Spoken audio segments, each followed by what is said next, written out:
I remember last time I was on with you, you were brilliant with some figures and numbers. I was like, right, I need to outnumber you again and I'm going to come back. Feel free to do it. Go for it. So if you look at Oscar last year from Singapore to Abu Dhabi, his results were 3rd, 5th, 8th, 8th, 7th, 3rd, 10th. It's an average position of 6.2, 6th on the grid.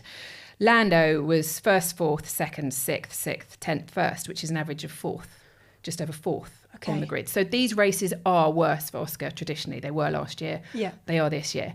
There's a bit of a correlation in terms of lower grip tracks. Oscar doesn't like as much. He's not as happy on lower grip tracks, and that's what we've had recently. After they did the running on Friday, they realised that the grooves that were cut into the surface weren't great on the car. Yeah, they were really deep. Yeah, and so McLaren actually had to raise the car a little bit.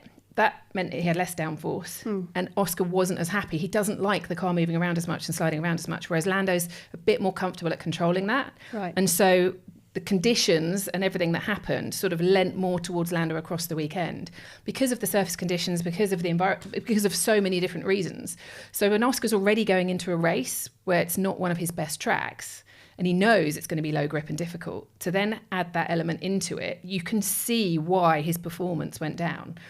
And he can see that. The trouble is, he doesn't seem to have answers how to get over that right now. Yeah. That's the problem. When you look at his body language, when I spoke to him in Mexico, it's very different Oscar from the start of the season. It is. He looks as though he doesn't have the answers, whereas the start of the season, if something went wrong, you felt like he knew where it had gone wrong. Yeah. But he now looks a little bit lost, and they need to really find that quickly if he's going to stay in this fight.